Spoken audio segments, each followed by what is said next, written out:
BJP హటావో దేశ్ కి బచావో నాదం మొదలైంది.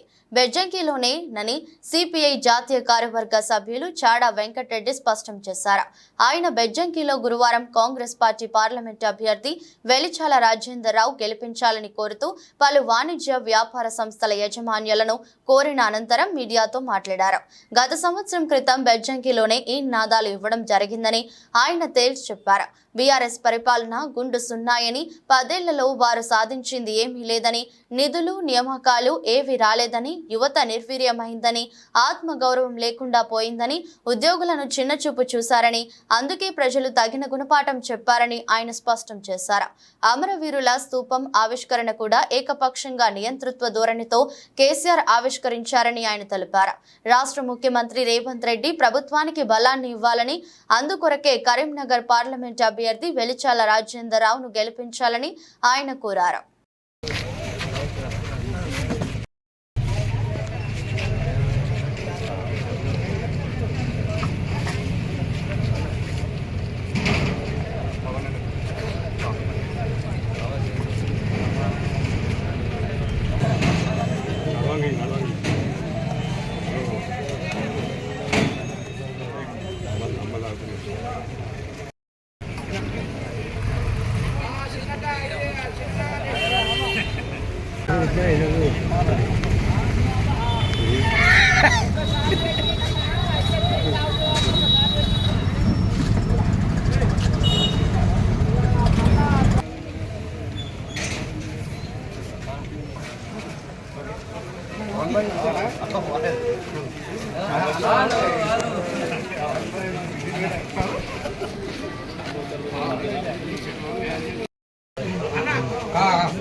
మిత్రపక్షాల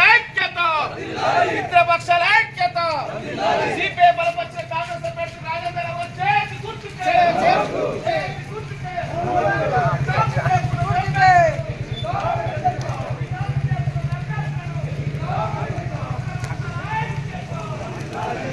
ఈ 13వ తేదీ జరిగిన లోక్సభ ఎన్నికల్లో మరి కాంగ్రెస్ పార్టీ అభ్యర్థిగా వెలిచాల రాజేందర్ గారు ఇక్కడ పోటీ చేస్తా ఉన్న విషయం మీ అందరూ తెలియదేం కాదు.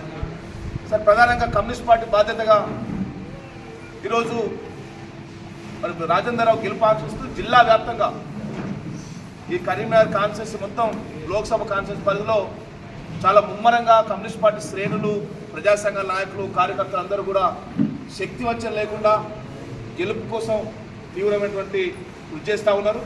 మరి మొన్న సమావేశం కూడా జరిగింది. దానికి రాజేందర్ రావు అభ్యర్థి, అదేవిధంగా మా జాతీయ కార్యదర్శి నారాయణ గారు, చాడా వెంకటరెడ్డి గారు నేతృత్వంలో జరిగింది. ఈరోజు హుస్నాబాద్లో మళ్ళీ హుస్నాబాద్ నియోజకవర్గ స్థాయి సమావేశం ఉంది. 11 గంటలకు మంత్రి పొన్నం ప్రభాకర్ గారు రాజేందర్ రావు గారిని చూస్తూ ఉన్నారు.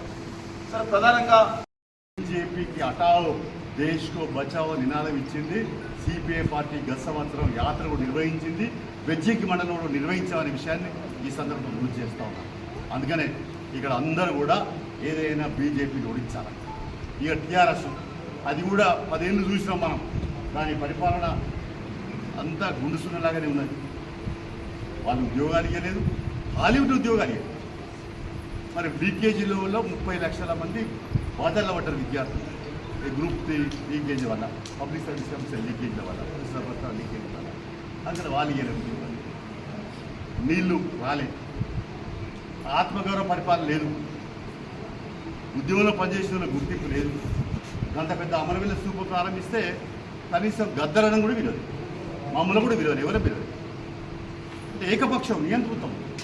కాబట్టి బీఆర్ఎస్కు ప్రజాస్వామ్యం గురి చేసింది కాబట్టి దాన్ని రూఢించాలి. ధరణి పోర్టల్ భూములు మాయమైనటువంటి పరిస్థితి నేను చెప్పనట్లేదు. కాబట్టి ఇవన్నీ బయటకు వస్తున్నాయి. ఇంకా ఫోన్ ట్యాపింగ్ ఇవన్నీ వస్తున్నాయి. వాటి బీఆర్ఎస్ను రూఢించాలి. మరి ఎవరికి గెలిపించాలంటే కొత్త ప్రభుత్వం వచ్చింది, కాంగ్రెస్ ప్రభుత్వం రేవంత్ రెడ్డి ప్రభుత్వానికి బలం చేకూరాలంటే ఎవరు గెలవాలి? కాంగ్రెస్ గెలవాలి, బెల్చాల రాజేంద్రరావు గెలవాలి. అందుకనే మనమంతా కూడా చేయి గుర్తు పైన ఓట్లేసి కమ్యూనిస్టులు, కాంగ్రెస్లు, ప్రజాస్వామ్యవాదులు అందరూ కూడా ప్రజలందరూ కూడా బలపరిచి గెలిపిస్తే ఈ కాంగ్రెస్ రేవంత్ రెడ్డి ప్రభుత్వానికి బలం వస్తుంది. ఇండియా కూటమి గెలిస్తే దేశంలో ప్రజాస్వామ్యం బతుకుతుంది. అందుకనే కాంగ్రెస్, కమ్యూనిస్టులు అందరూ కలిసి ఇండియా కూటమి ఏర్పాటు అత్యంత పెద్ద జనాభా కలిగిన ప్రజాస్వామ్య దేశం. అసలు ప్రజాస్వామ్యం ఉందన్నా ఉండద్దా అనేది సవాల్ ఉంది. ప్రజల చేత, ప్రజల ద్వారా, ప్రజల కొరకు ప్రభుత్వం. మరి ఎవరి కొరకు ప్రభుత్వం పరిపాలన సాగించింది ఇప్పటిదాకా? రైతుల, కూలీల, ఎస్సీ, బీసీ, బడుగు బలహీన వర్గాల కొరకు పరిపాలన సాగించలేదు. నరేంద్ర మోడీ పూర్తిగా కార్పొరేట్ శక్తుల అనుకూల విధానాలను అవలంబిస్తూ విజయ్ మాల్యా, నీరవ్ మోడీ అనేక మంది కార్పొరేట్ సంస్థలకు వాళ్ళు బ్యాంకుల్లో అప్పు తీసుకుంటారు, ఎక్కొడతారు. మనం బ్యాంకులో అప్పు తీసుకొని కట్టకపోతే జబర్దస్తిగా భార్య మీద పిస్తలు తీసుకపోతే, లేకపోతే ఇల్లు వేలమంటాడు, భూమి వేలమంటాడు. కానీ వాళ్ళకి మాత్రం విజయ్ మాల్యా ఎవరు? బీజేపీ రాజ్యసభ సభ్యుడు. వాడి దేశాన్ని విడిచిపెట్టిపోయినా కూడా వాడు ఏం చేయలేదు. అంటే వారకొని మాఫీ. ఇలా బీజేపీ వాళ్ళు ఎన్ని ప్రభుత్వం ఎంత అవినీతికి పాల్పడ్డా అది బట్టబయలు. మోడీ అంటే నియంతృత్వం, మోడీ అంటే మనువాదం. కాబట్టి ఇవాళ హిందుత్వ ఎజెండా పేరుతో హిందువులు మెజార్టీ ఉంది కాబట్టి సెంటిమెంట్ రాజకీయాలు తీసుకొచ్చి, మనకు తెలుసు తెలంగాణలో తెలియదు కాదు, మన తెలంగాణ కొట్లాడించుకుంటే సిపిఐ అన్ని పార్టీలు ఇచ్చింది, కాంగ్రెస్ తెచ్చింది, పోరాడింది సిపిఐ. కానీ పేటెంట్ రైట్స్ నాకునే అని చెప్పి కేసీఆర్ మరి 10 ఏళ్ళ అధికారంలో కొనసాగి నీళ్లు, నిధులు, నియామకాలు, ఆత్మగౌరవం, పేదరికం పోలే, దరిద్రం పోలే, పెట్రోల్ డీజిల్ ధర పెరిగిపోయినాయి. సిలిండర్ ధర 423 ఉంటే కాంగ్రెస్ ఉన్నప్పుడు, ఇప్పుడు 1200 అయిపోయింది. మనం చూస్తున్నాం కదా, రేవంత్ రెడ్డి ప్రభుత్వం 700 సబ్సిడీ ఇస్తుంది. సర్కార్ భరిస్తుంది, మహిళలకు 500కే ఇస్తుంది. కాబట్టి ఇప్పుడు మరి కేసీఆర్ ఉన్నప్పుడు నియంత్రణ పాలన, ప్రజాస్వామ్యం లేదు, ఎవరి గర్వలేదు, ఆయన మాట్లాడలేదు, ప్రజాపాలన లేదు, దరఖాస్తులు లేవు, మాట వంటలు కూడా పోవడానికి లేదు. ఇప్పుడు ప్రజాపాలన వచ్చేసి మహిళలకు ఉచిత బస్ సౌకర్యం వచ్చింది, లేదా 500కి గ్యాస్ వచ్చింది, 200 యూనిట్ల వరకు కరెంటు వచ్చింది. గత 10 ఇళ్ళు 5 లక్షలకు ఇల్లు మంజూరు చేస్తామని ఇప్పటికే వాళ్ళు చేసినారు. 3500 ఒక్కొక్క నియోజకవర్గానికి ఇస్తామని. కానీ కొన్ని మేము కమ్యూనిస్ట్ పార్టీ మొదటి నుంచి ఏవైతే పోరాడుతుందో ప్రజాపాలన కావాలా, అంటే ప్రజలను కలిసే ప్రభుత్వం కావాలా. ప్రజాస్వామ్యంలో ఓట్లకి ఇస్తారో మన దగ్గరికి వస్తారు, మరి గెలిచిన తర్వాత